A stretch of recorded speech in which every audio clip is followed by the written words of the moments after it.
Tonight on Cougar News, we have the latest on the murder of a College of the Canyons graduate.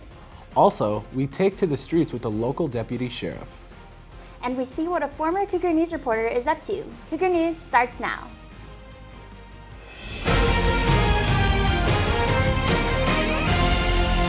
This is Cougar News.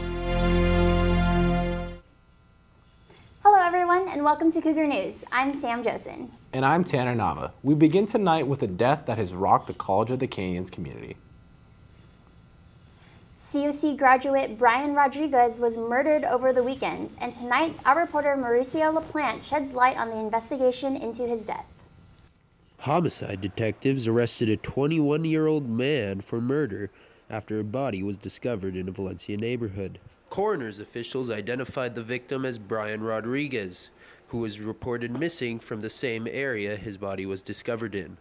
At approximately 4 o'clock this afternoon, deputies assigned to the Santa Clarita Sheriff Station responded to the 23,600 block of Villa Valar in the city of Valencia regarding a person not breathing call. Upon their arrival, they noticed a male Hispanic adult not breathing, and he was pronounced dead at the scene. Charged with murder, 21-year-old Christian Ortiz was arrested around 3 a.m. Officials said the body was found in the house Ortiz lived in. Rodriguez was last seen arguing with Ortiz at the latter's residence, according to information released by the family. But detectives have not determined a motive for the crime yet. Reporting for Cougar News, this is Mauricio LaPlante. As the investigation into Rodriguez's death deepens, the campus community honored the 20-year-old's memory. Brian touched a lot of lives. He'll live on in all of our memories.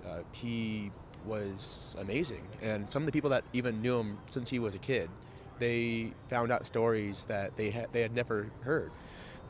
I felt that it was very, very warming for my heart, which otherwise had turned pretty icy from the anger of the whole situation. Well, the world lost someone great, but it's not over. He'll live on in all of us. Seeing everyone here today, honestly, like it warmed me up. President Trump's decision to end DACA has impacted many around the country, including students here at COC. Those in support came together to help raise awareness. Here's Ashley Bautista with more. On Wednesday, September 13th, College of the Canyons held a DACA rally in the Honor Grove. Students and teachers were some of the few in attendance. Speakers told personal stories and educators elaborated on what DACA entailed. One professor who we spoke with was political science professor at College of the Canyons, Phil Gusson. We asked him what impact Trump's announcement on DACA had on the campus and its students. We tried to get in contact with DACA students, and they're so scared, they're terrified that we couldn't get them to speak. I've asked in classes if any of my students are DACA students, and they don't want to speak up. I suspect there are DACA students there. They're that scared. They're that frightened. And anytime that I know that like a subset of the population, a significant subset of the population is essentially being traumatized, it's like I feel like we have to do something about it. We asked current DACA student attending COC, Juan, where he was when he first heard the news. I was actually in my house. I just got home from work. I was really just shocked. I didn't know what to do. So that night I did not sleep at all. I'm just thinking of what am I going to do? What's going to happen? So many questions running through my head that I didn't know what to expect. I still don't know what to expect. For students like Juan, they wonder and are left with questions unanswered and deal with remarks from people who say this isn't their home. But to Juan, this is home, and it's all he's ever known. Go home. This is our home. There is no other home for us. We can't go home. This is our home. California's State Chancellor's Office for Community College sent out an email regarding DACA, informing colleges what options and resources DACA students have. Uncertainty of what the outcome will be is still in question. September is National Suicide Awareness Month, and COC offers free mental health services to all students. The Health and Wellness Center aims to educate students about the warning signs of suicide and when it's best to seek help. Catherine Carmichael has more. Suicide is often an uncomfortable topic. However, you can help prevent it by being aware of a few warning signs. Depression is always a warning sign. Not every person who is depressed is suicidal, but some of the warning signs include people talking about suicide or talking about end-of-life issues, and it's not a characteristic issue for them to talk about. Wrapping up, like tying loose ends, giving away things that are valuable to them, returning things. Sometimes people who are depressed who you know that they've been depressed and they have decided to commit suicide, sometimes there'll be sort of a resignation, like they start to feel better all of a sudden, and it's because they've decided that they are going to commit the act. Suicide is a permanent solution to temporary problems. There is always a way to solve problems or make them manageable. If you can't think of solutions, someone else can. If you ever have thoughts of self-harm or suicide, or if you feel like your mental health is suffering, please call the National Suicide Hotline, 1-800-273-8255, or visit COC's Health and Wellness Center for free therapy sessions. Dozens of people were up in arms over potential changes in the healthcare system. They brought their concerns to U.S. Congressman Steve Knight. Here's Jaylene Aguilera with the rest of the story. ACA is here to stay! They're angry. They're worried. They're uncertain. And they've taken action to the streets, protesting to defend their health care. People gathered right outside of Steve Knight's office in order to protect Obamacare, and they are standing strong. 5 million of us standing to lose coverage. California will lose $28 billion in healthcare funding in 10 years. This is wrong, and we need to stop Congress from passing this terrible bill. And others gave their own personal stories. I couldn't get help from the government because I was making too much money. So people like Steve Knight just want me to die off, but I didn't do that. You know, I kept fighting, and I'm still fighting. And many worry for those with pre-existing health conditions. Because I think that the ACA needs work, and I don't think it's worth completely getting rid of. And that's the problem. To get rid of it, to make millions of people lose their health care and to benefit the wealthy isn't the answer. With frustration and anger, they stand together as one in hopes for a better tomorrow. The ACA is here to stay! Reporting for Cougar News, I'm Jaylene Aguilera. Speaking of healthcare, I think Louis can tell us more about that. Louis, could you let us know? Obamacare lives on. Senate Republicans have abandoned their latest attempt to kill the healthcare law. The move delivers a serious blow to one of President Trump's top campaign promises. The GOP has vowed for the 7 years to abolish President Obama's signature legislation. Republicans now say they would turn their attention to overhauling the nation's tax code instead. Vice President Mike Pence says he is disappointed. And more fallout from the NFL players choosing to sit instead of stand for the national anthem. Isaga's Pizza Parlor says it will no longer showcase games in the restaurant beginning this Sunday. The owners of Vincenzo's Pizza say they believe in the free speech and free right to protest, but not when it comes to the flag or anthem. And here's a bit of good news from the political arena. LA County pools, including Castaic Aquatic Center, could remain open year-round. LA County Supervisor Catherine Barger made the proposal at the board's latest meeting on Tuesday. Castaic is scheduled to close at the end of October, but Barger is hopeful that the facility will remain open. Barger says all pools in the county are vital for folks of all ages. And that's what's trending. For more news and information, be sure to check us out on cougarnews.com. Also, follow us on our various social media platforms. Back to you, Sam and Tanner. Thank you, Louis. From deadly hurricanes to high-octane sports, former Cougar News reporter Nick Collada is blazing a trail along the Gulf Coast. Louis Tran shares Collada's journey from Santa Clarita to the Florida shores. Flooding continues in Texas as Harvey drenches the state. Too many. Hurricanes are not something many people witness in their lifetime. In fact, it's something many hope they never have to experience. However, to Nick Collada, this is a part of his everyday life. I'm Nick Collada, and here's what's to come. Nick Collada graduated from COC in 2013, where he currently works as a news photographer in Miami. For the past few years, he's traveled and filmed big events from Hurricane Harvey, shooting the Pope in Cuba, professional sporting events, and not to mention Avatar Land in Disney World. Collada says a lot of his experience would not have been possible without the help of COC. Whether you're doing stuff on air, behind the scenes camera, editing, technical directing, regular directing, producing. So it definitely helped a lot to try each and every little thing. Here in Santa Clarita Valley, COC is considered a part of life for many in the community. Here, students are focused on their studies in order to prepare for the next stage of their life. To some, this may be another junior college.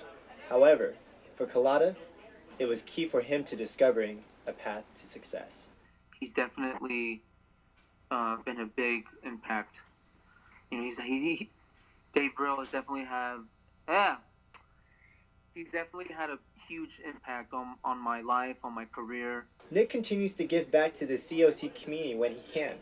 He tries to help students by giving them key advice that he has learned along the way to help guide them with their academics and future career plans. Some great advice I could give you is internships.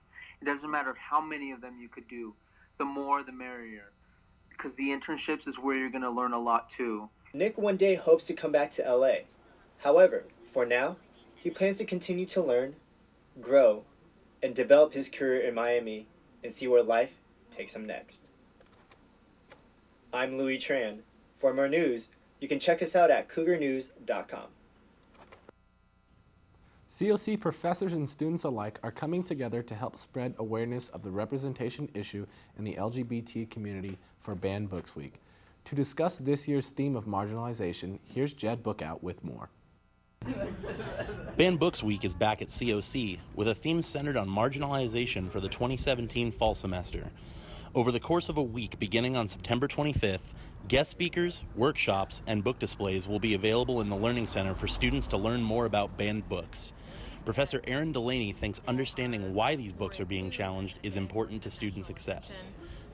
Many of the books that have been on the banned books list for years and years have been very popular books. Right? They have to be popular to get enough attention for someone to want to ban them. And so in some ways the challenges are good news because those books are gaining enough critical attention and popularity that people are noticing them to say that they don't want to have them available. Of the 10 most challenged books in schools over the last year, 5 have focused on LGBT characters or were written by queer authors. Monday's seminar was led by TLC tutors Miguel Chavez and Matthew Lemus and was specifically about the struggles faced in LGBT representation. What we aim to do here is to really talk about the importance of representation for people that fall under the LGBTQ plus umbrella and what the implications of a society that feels the need to filter these experiences and this media or material out are. Banned Books Week began on September 25th and runs until September 29th.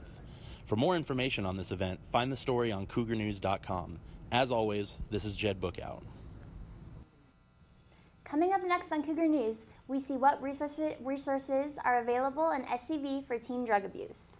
And the deaf community comes together to support an ALS artist. Stay tuned. The American Red Cross urgently needs blood and platelet donations and asks donors to schedule an appointment to give now. Every 2 seconds, someone in the United States needs blood. Your blood donation is critical and can help save lives. Please, schedule an appointment today. Download the Blood Donor app, visit redcrossblood.org, or call 1-800-RED-CROSS today. You can make a difference.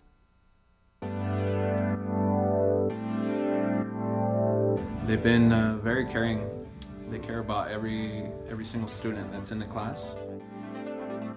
Yeah, everyone seems to be like pretty friendly with each other. Like, no one's really afraid to ask each other for help. Working with other people, not being ornery, actually, listening to what people say, collaborating with them to create a really good product. It's great to use the same stuff the pros use, especially at a community college. Hopefully we give them a pathway to have their creativity showcased. I've gotten a great education. I love the access to equipment. I've made lifelong friendships. I have great teachers.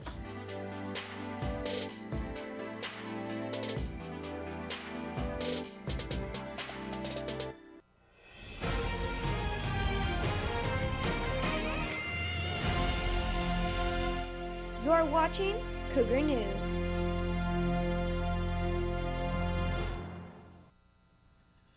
Welcome back. The William S. Hart District is taking measures to make sure teens are being safe due to the drug abuse reported throughout the Santa Clarita Valley. Cougar News reporter Francesca Ward shows us what steps we can take to prevent this issue. On September 13th, the City of Santa Clarita hosted a Parent Resource Symposium at the center. This event was held to bring awareness and resources to the people of Santa Clarita regarding drug abuse in teens. Rehab centers, counselors, and other resource centers that specialize in drug addiction set up informational booths throughout the venue. Many don't realize how hard the signs of drug addiction are to spot until it's too late. I wish I could say that my son went on to college and lived the life that he had worked for and deserved, but that's not the case. We had signs and symptoms that we minimized, that we glossed over, that we chalked up to it being first child. Parents from all over Santa Clarita Valley joined the discussion after the panel. As a parent and as also an owner of the Brain Balance Achievement Center, I thought this was a unique opportunity to come in, participate with the community in this very important issue regarding the drug addiction and things that we can do as parents and as community members to help out. Other city officials spoke, including law enforcement and medical professionals, to give parents an idea of what drugs can physically do to the brain and the body. Some of the booths included games like the drunk goggle test to show kids what it's like to be under the influence of alcohol while trying to take the standard sobriety test. Most of the kids struggled with walking across the floor, showing how much alcohol affects your cognitive ability. If you know of or are dealing with signs of drug addiction, go to heroinkills.org for a list of resources from counseling to recovery.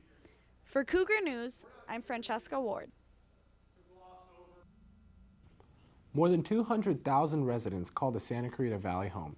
Keeping them safe is the job of the Santa Clarita Valley Sheriff's Department. Cougar News reporter Amanda Moulton got up close and personal on a ride-along with Deputy Chris Germanson.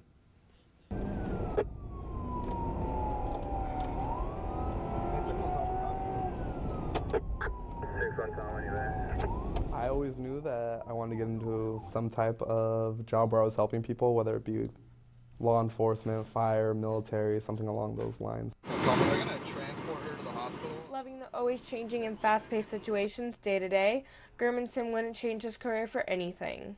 I think my job every day is pretty cool. It changes so much. I don't know if there's one single thing that I would be like, oh, this is the coolest thing I've ever done, but yeah, I couldn't really just pinpoint like one exact thing. 617, you always have to be mentally prepared. So, you know, we work 16, 18-hour shifts. So just being in that mental game for 18 hours, I think sometimes that's challenging for us. Despite the demanding hours and other challenges of being a sheriff, at the end of the day, Germanson is still passionate about his job. I think anytime that I can help out a kid or we can help out kids, it's always something that sticks in our mind and we remember. A lot of those incidents are really sensitive just because of the nature of them, but anytime you can help a kid or take a kid out of a situation that wasn't healthy for them or positive for them, I think that's a good thing. Empathy comes into play a lot when dealing with all types of personalities and situations throughout the shift.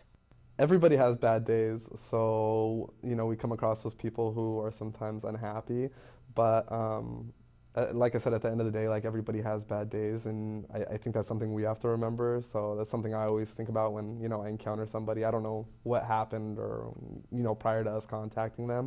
When asked about the future in law enforcement, Germanson hopes to have a canine and a job in narcotics. That's ideally what I'm trying to work toward to. So obviously I want to do that for a while and then, you know, take the path or the promotional path, you know, up from detective to sergeants and then, you know, up the ranks from there. I love this job. There's nothing about the job I would change. I mean, everything you do is a learning experience, so there's nothing I would really change or do differently. Reporting for Cougar News, I'm Amanda Moulton. When you think about human trafficking, you may not necessarily think about America. But as Carlos Lara tells us, the problem hits much closer to home. This past weekend, College of the Canyons held a human trafficking seminar to educate the community on the prevalence and severity of trafficking. The seminar kicked off with a joint presentation from members of the Coalition to Abolish Slavery and Trafficking and the Los Angeles Regional Human Trafficking Task Force, an agency created almost 2 years ago to tackle the immense task of coordinating between multiple law enforcement agencies and service organizations to stop trafficking. Let's say it's a street vendor selling tacos on the street. He's going to get a cite, but what if he's being forced to do that? The people that are forcing him to do that aren't getting punished, or we're not identifying it. So that's why we're trying to pull all these organizations, the community, the faith base, all together so that we can identify better, who's possibly trafficking these human beings, and if these people are victim of human trafficking, how we can get them connected to services. The event also included a panel of trafficking survivors sharing their stories and tips on how to best assist victims, as well as a panel of professionals in nonprofit fields aimed at helping trafficking victims. These professionals provided resources and insight for those in the community trying to make a difference.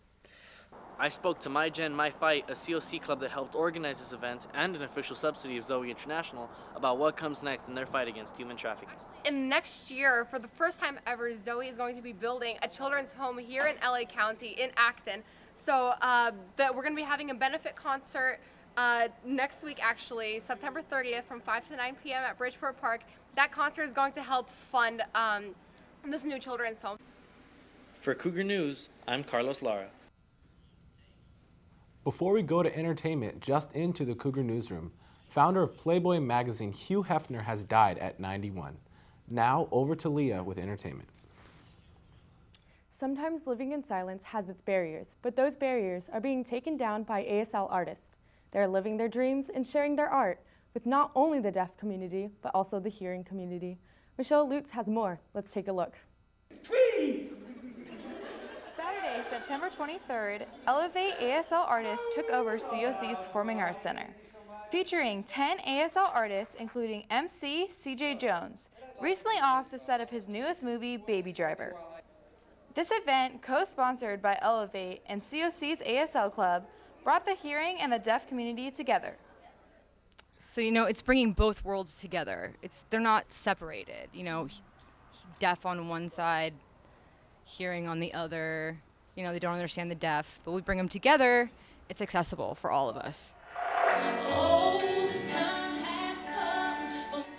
Performances included ASL sign song, storytelling, poetry, comedy, and dance. Friends, families, students, and other famous ASL artists showed their support by laughing, dancing, and signing together.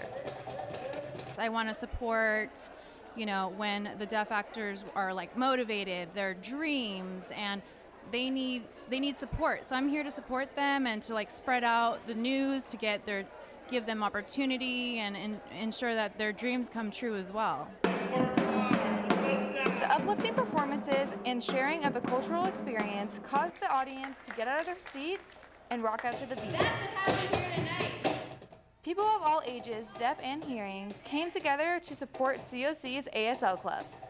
They will be hosting more events like this for those interested and a part of deaf culture.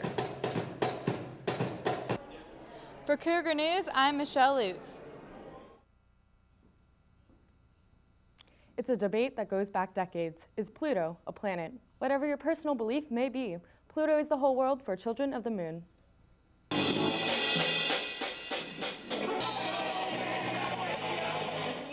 Evolving, the arts are becoming more emphasized locally. Children of the Moon, a group of 3 event coordinators, are organizing shows throughout Santa Clarita to promote the local arts. On September 9th, they held Pluto Fest 2017 in the woods of Soledad Canyon. Music artists, visual artists, and vendors came together for a festival that was out of this world.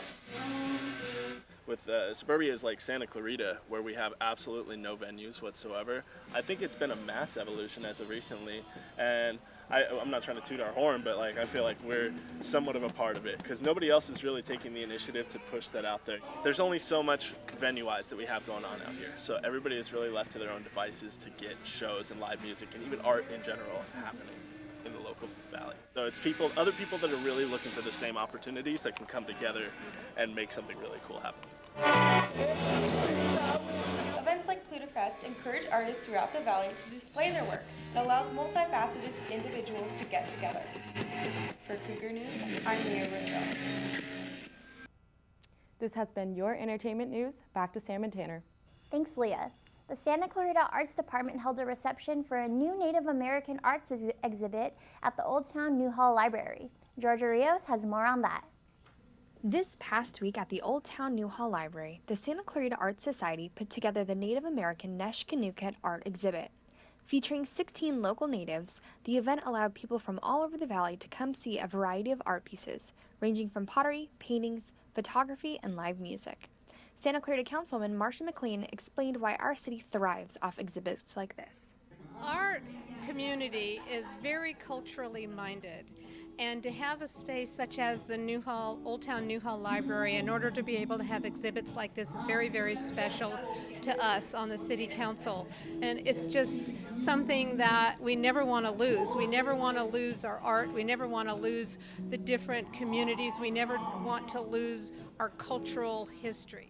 During the event, Elder and Chairman Alan Salazar led a blessing, as well as talked more about how Native American culture is passed down through generations and how it can be preserved. The culture, storytelling in all cultures is extremely important. And as I got involved in storytelling, I quickly realized there's not a lot of us out there. And my goal the last 5 years and the last few years of my life, how many I have here on this earth, is to find those young storytellers and to share my stories with them, and then they'll take them for the next generation. I just think it's an extremely important art that's used all around the world by all peoples. The Neshkanuket art exhibit will be on display until January 5th, 2018. For Cougar News, I'm Georgia Rios. Coming up on Cougar News, we discuss the Electoral College system. And we explore the life of COC's star quarterback. Stay tuned. In a home fire, can your family safely escape in 2 minutes? I heard my oldest son holler for mommy, and all I could see was smoke. The boys, we never really worked with them, I guess, on telling them what to do if there's a fire. We lost our child. We lost everything. Make sure you can safely escape a fire. Practice your 2-minute drill. Test your smoke alarms monthly. Make your plan today.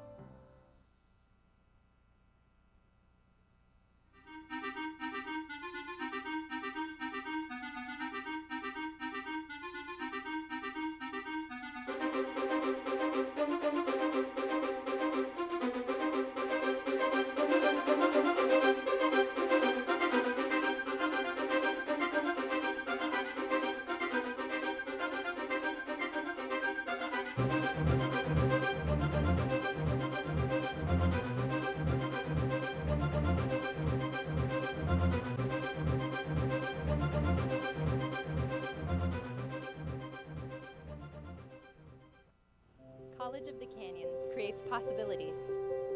It's a gateway to opportunities. A place where students learn they can believe in themselves. Behind every possibility at College of the Canyons are the people.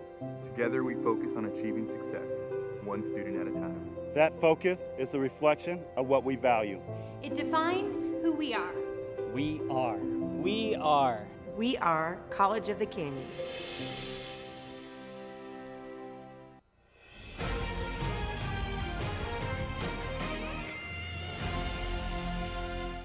You're watching Cougar News.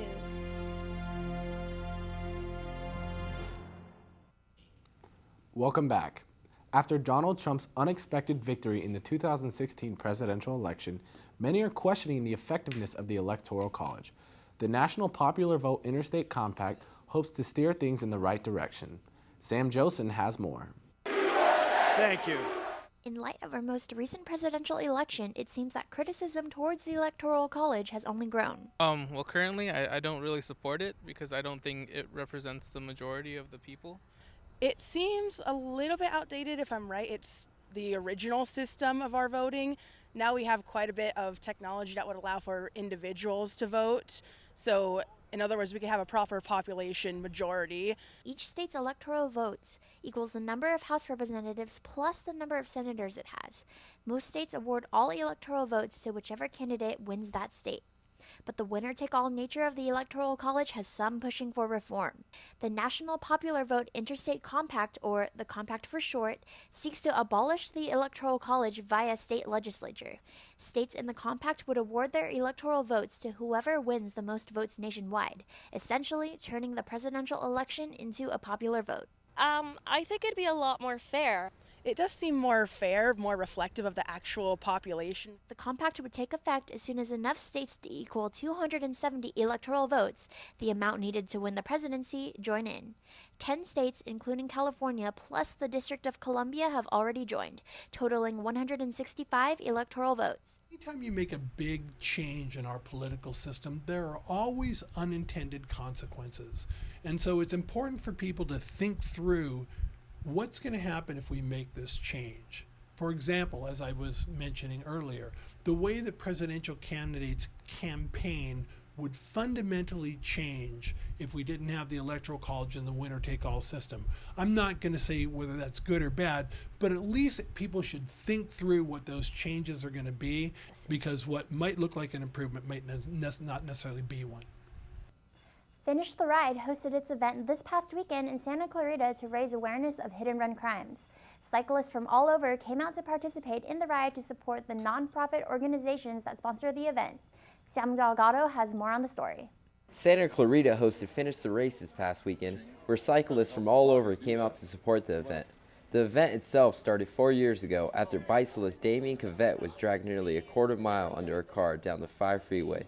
Cavett miraculously survived the accident, having lost his leg and breaking 10 ribs. But when I was in the hospital, I vowed to finish that bike ride.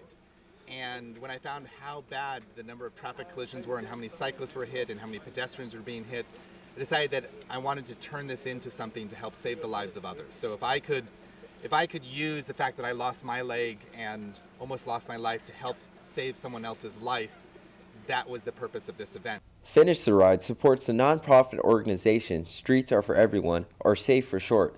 SAFE works to help people who have suffered traumatic injuries in traffic collisions and to make the streets safer for millions of people in the Southland and across California.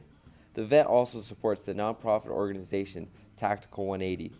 Tactical 180 was founded to support military, all area of service, first responders, and people with disability and their family, to get them to get back into activities through cycling and runs and walks.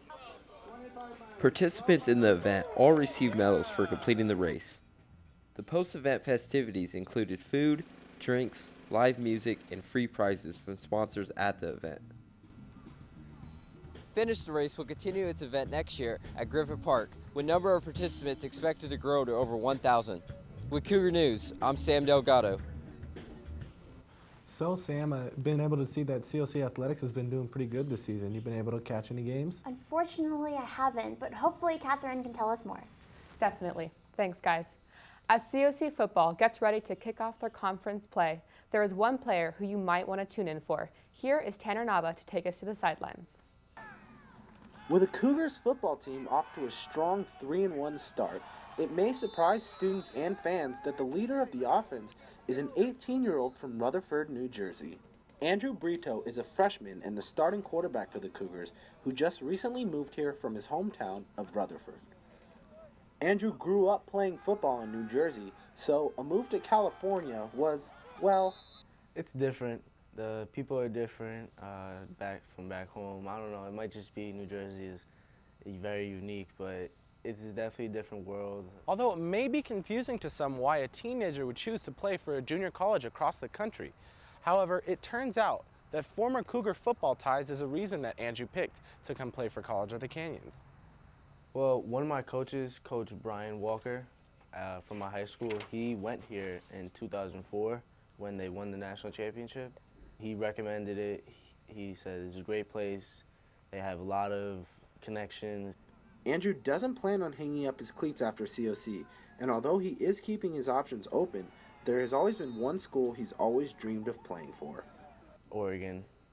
Have an Oregon keychain. I wear it every single day. That's just always been my dream school. Vernon Adams, one of my role models. Marcus Mariota, another one of my role models. And I just always loved the school, and it's one of the reasons I came out here, hopefully get recruited by them more, because I'm in the West Coast. A move across the country can be scary for a teenager. Luckily for Andrew, his older brother made the move with him. He's always wanted to move to LA, and just happened to be that I found a school 45 minutes away from LA, so he moved out here with me, and now we're living together. Andrew also takes care of his business off the field, where he focuses on his studies. Andrew is currently studying engineering and plans on attaining his associate's degree before he transfers. Reporting for Cougar News, I'm Tanner Nava.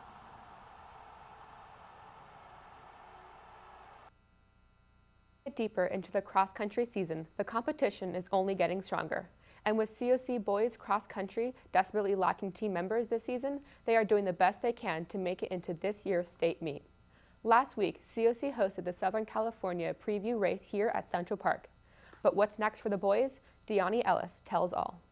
Last week, COC's cross-country team hosted the 2017 SoCal preview meet at Central Park.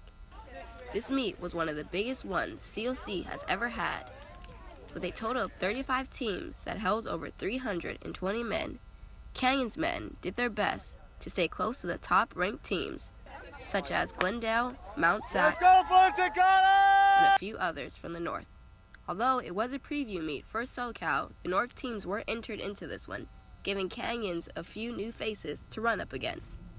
The race was all over Central Park, up and down the back hills, with a flat finish on one of the soccer fields. One of COC's top runners finished in 40th place, and then followed a few of his teammates slightly right after him. In the end, Canyons earned 17th place. This week, they would go to the Western State Conference meet that is hosted by Citrus Park, where they hope to be top 10. COC women's volleyball coach Clay Timmons discussed his past coaching experiences behind the great Lisa Hooper, as well as his team's outlook on the season and what to expect from the Lady Cougars. Cougar News reporter Zach Ferber has more. Coach Clay Timmons has been with the women's volleyball program at COC for 13 seasons, and this being his second year as head coach. Timmons has set the bar high for his Cougar team to do well. I asked Coach Timmons what has he learned from longtime coach Lisa Hooper, and if there's anything from her coaching he applies in his coaching. She was very instrumental even just kind of starting out in the college realm as a coach. I came to COC as a student in 2004 and immediately was noticed by Lisa when I was still kind of playing myself, and so got an opportunity to kind of sit on the bench and watch her do her thing, and I started to really fall in love with coaching, and so over the years coaching under her, I learned how to get the group together, how to get them all on the same page, how to motivate young women, because I'd always just played with guys before, and I always coached guys. I'd never coached women before. It's resiliency. We kept using that word. We got to be resilient. We got to be able to kind of take the punches and adapt and bounce back. Lastly, Coach Timmons told me he thinks his team can be champions once again if healthy and everyone is all hands in. When this team is playing at its highest level, everybody is doing their 100% job and bringing that to the group through proper communication and execution. I don't see any reason why this team can't actually win this state. Coach Timmons has his season's expectations high as the Cougars get set to play Victor Valley on the 27th here at home.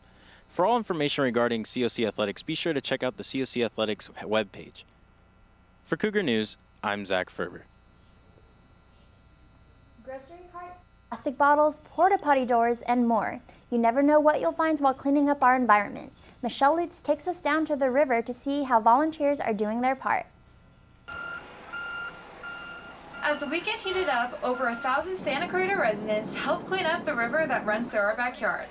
The 23rd annual River Rally and Environmental Expo took place last Saturday, bringing Boy Scouts, nonprofits, and other groups together to make sure the animals can stay alive. Volunteers went through biology training and then collected trash throughout the Santa Clara River. Over the 22 years that we've done the event, it's been 422,000 pounds that has been collected between all of the efforts. And each year, luckily, it does go down a little bit on how much trash we collect, which is the goal, because we'd ultimately like it to be where we don't have to do the event just for the sheer fact that there's no trash to clean up. The event was hosted by a city program, Green Santa Clarita. City Council and residents believe it is very important to protect our environment. That's my river, and I want to take care of it. Look out for this event next year so you can help in cleaning the Santa Clara River. For Cougar News, I'm Michelle Lutz. That does it for this edition of Cougar News. I'm Tanner Nava. Remember, you can catch us on the web at cougarnews.com. And I'm Sam Josen. You can send us news tips and story ideas to our Twitter handle, COC_Cougar News, and follow us on Facebook, YouTube, and Instagram. Have a good night, everybody.